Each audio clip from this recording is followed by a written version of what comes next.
Saudações, pessoas. Então a gente vai resolver aqui as questões de geografia da prova da Unicamp, primeira fase de 2022, tá? Então a gente tem uma questão aqui 41 sobre a linha internacional da data. A linha internacional da mudança da data é uma linha imaginária posicionada próxima ao meridiano de 180 graus, ou diametralmente oposta ao meridiano de Greenwich, cortando o Oceano Pacífico. Uma característica dessa linha está na sua forma irregular, o que evita que um país tenha a mesma hora e dias diferentes, conforme ilustra a figura seguinte. Então aqui a gente tem a Lídia, né? Então a gente tem a América aqui, hemisfério oeste, a gente tem aqui a Ásia, hemisfério oriental, hemisfério leste, tá? Então lembrando, ó, ao sair da América e cruzar a Lide em direção à Ásia, a gente deve acrescentar 24 horas, tá?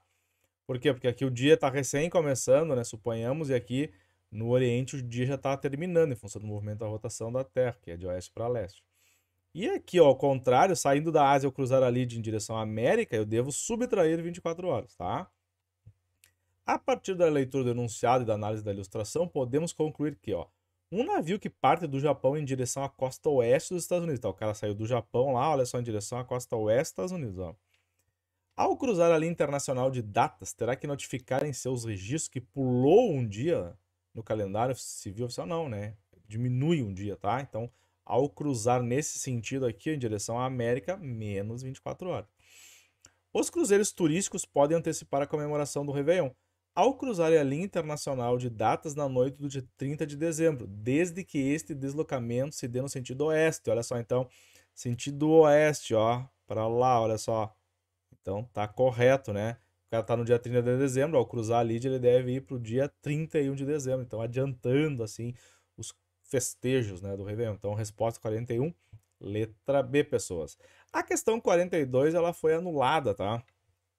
Porque não tem nenhuma alternativa aqui que feche direitinho, assim, ó. O bioma 1, tá? Então, aqui é uma floresta equatorial na bacia do Congo, olha só. Formações florestais que se situam em áreas de baixa latitude, tá certo, apresentam baixa diversidade vegetal, então tá equivocada, né? Então nenhuma dessas fecha direitinho aqui, ó. O bioma 2, formações mediterrâneas, desenvolvidas em solos férteis, na verdade, é mediterrâneo, mas aqui é uma região de pedregosa, né? Aqui não está associado, então, por exemplo, às altas pressões aqui, que fala na C. O B aqui é o bioma 4, engloba as formações savânicas, tá? Então aqui é uma vegetação desértica, natureza aqui a vegetação de savana, tá certo? As figuras aqui. Engloba as formações savânicas localizadas entre as florestas e os desertos. Ocorrem em solos hidromórficos. Aqui, os solos hidromórficos são solos que são encharcados com água. Então, essa questão ela foi anulada, tá bem? A questão 43 é sobre a economia do Chile. Olha aqui, vamos lá. Na economia do Chile, entre outros aspectos, destacam-se as indústrias vitivinícola, agrícola, pesqueira e mineira. Houve um ciclo muito forte de extração de matérias-primas que produziu um grande crescimento econômico, no chamado milagre chileno, a partir dos anos 80. Segundo o Banco Mundial, o paradoxo foi o aumento brutal das desigualdades. As consequências surgiram em 2019, com protestos sociais que culminaram com uma Assembleia Constituinte para rever a Constituição vigente, tá? Ainda um resquício da ditadura do período militar. Então, uma imagem aqui dos protestos de 2019 no Chile, em plena pandemia, né? As pessoas não aguentavam mais, e aí foi soterrada de vez a Constituição chilena, que ainda remontava a ditadura do Pinochet, que em 1973 transforma o Chile no laboratório do neoliberalismo. Vamos dar uma olhada aqui, ó. Sobre as formações socioespaciais chilenas, é correto afirmar que pratica vitivinicultura na Patagônia, cara, deserto da Patagônia, muito frio, não dá pra plantar uva lá. Extrai bauxita no Atacama, a região do Atacama tem rica em cobre ali, tá? Então tá errado. Extrai cobre na Patagônia, a pratica salmonicultura no Atacama, olha só, né? Criar salmão em cativeiro no Atacama, que é um deserto, tá errado. Pratica carcinicultura na Patagônia, né? Aqui, ó, carcinicultura é criar camarões, né, cara? Como é que tu cria camarões lá no frio da Patagônia, tá? Extrai ouro do Atacama, então tá completamente errado. Letra D. Extrai cobre do Atacama, ó, o Chile é um grande produtor de cobre. Pratica salmonicultura na Patagônia, né? Salmão, então, em clima frio. Conta com uma economia bastante centrada no mercado e as privatizações foram generalizadas, pessoas, tá? Certinhas aqui, então. As outras falam em bastante centrada no Estado, a participação do Estado. Então, a única correta é a letra D. A questão 44 tem um gráfico que mostra as exportações por fator agregado no Brasil, tá? Então, básicos aqui, ó, um crescimento na exportação de básicos, tá? Semi-manufaturados, então a gente percebe aqui que se mantém estável. E os manufaturados da produção industrial brasileira despencam, olha aqui, ó, despencou, tá? Então, o Brasil é um exportador de commodities agrícolas hoje, né? O gráfico anterior indica a tendência de reprimarização do território brasileiro, processo desse derivado. Do declínio da produção e exportação de commodities agrícolas? Não. Do crescimento do mercado interno para produtos industrializados de maior valor agregado em detrimento das exportações? Está equivocado. O Brasil houve uma redução, né, retração do mercado interno. Da maior participação de commodities na pauta exportadora, paralelamente ao declínio da exportação de produtos industrializados? Olha só, tá? Então, essa tá certinha, hein? Vamos dar uma olhada lá. Da estagnação da pauta exportadora de produtos semifaturados em virtude do crescimento das commodities minerais, não.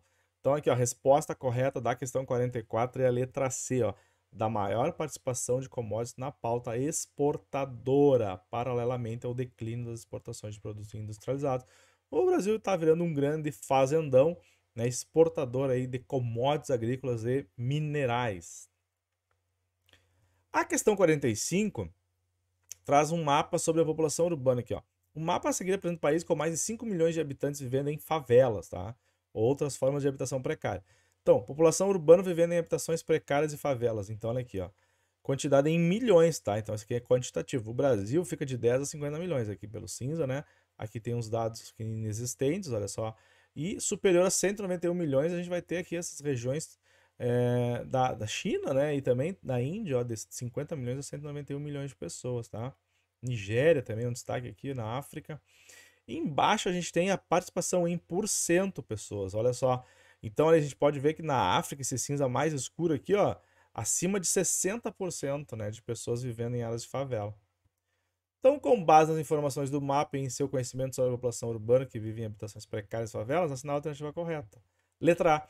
Grande parte dos países da África subsaariana, abaixo do Saara, mais 60% da população urbana vive em favelas ou habitações precárias, um problema social decorrente, entre outros fatores, da inserção do continente na divisão internacional do trabalho.